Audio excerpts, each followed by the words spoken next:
মানুষের জন্য, মুমিনদের জন্য প্রথম ফরজ কোনটা? পড়া, পড়া, জ্ঞান অর্জন করা। হাল ইয়াস্তাবিল্লাযিনা ইয়ালামুনা ওয়াল্লাযিনা লা ইয়ালামুন। আল্লাহ রাব্বুল আলামিন বলেছেন, যারা জানে এবং যারা জানে না কখনো সমান হতে পারে না। মানুষকে প্রথমে জ্ঞান অর্জন করতে হবে। সেই জ্ঞান কিসের জ্ঞান? কোরআনের জ্ঞান অর্জন করতে হবে। যে ওহী আল্লাহ রাব্বুল আলামিন মুমিনদের জন্য দিয়েছেন, সেই ওহীতে কি আছে, সেই কোরআনে কি আছে, কোরআনের জ্ঞানে সমৃদ্ধশালী আপনাকে হতে হবে। কোরআনটা কি? কিতাবুন আনজালনাহু ইলাইকা লিতুখরিজান নাসা মিনাজ জুলুমাতি ইলান নূর। আল্লাহ রাব্বুল আলামিন তার নবীকে বলছেন, এই কিতাব হচ্ছে এমন একটি কিতাব যে কিতাব মানুষকে অন্ধকার থেকে আলোর পথে নিয়ে আসে। কোরআন হচ্ছে একটি প্রদীপ, একটি উজ্জ্বল নক্ষত্র, একটি আলো, যে আলোয় আলোকিত হয়ে মানুষ সামনে পথ চলতে পারে। এই জন্যে আমাদের দিলের মধ্যে, অন্তরের মধ্যে কোরআনের জ্ঞান থাকতে হবে।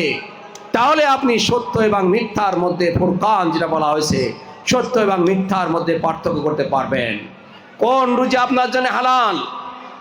আপনি শুধু আমি রোজা রাখলাম, কিন্তু রোজা রাখার পরে আমি ব্যবসার ক্ষেত্রে ফাঁকিবাজি করলাম, আমি চাকরি করলাম, ঘুষের সাথে জড়িত হয়ে গেলাম, আমি চেয়ারম্যান, আমি মেম্বার, আমি জাতীয় সংসদ সদস্য, আমি এসপি এবং ডিসি, আমি প্রধানমন্ত্রী, আমি এক মন্ত্রী, আমি যদি রোজা রাখার পরেও আমার মধ্যে দুর্নীতি থাকে, আমার রোজা কবুল হবে?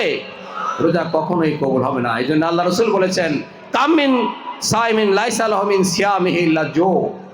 তোমাদের মধ্যে অনেক রোজাদার আছে যাদের রোজা সারাদিন রোজা থাকা ছাড়া আর কিছুই হয় না।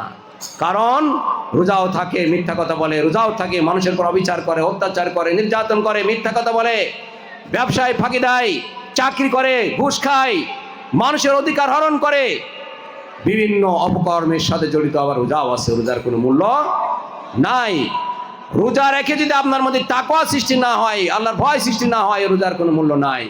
আল্লাহ রাব্বুল আলামিন 12 মাসের মধ্যে একটি মাস মাসিক প্রশিক্ষণ দিয়েছেন। সেই প্রশিক্ষণ শুধু আল্লাহর ভয়ের প্রশিক্ষণ।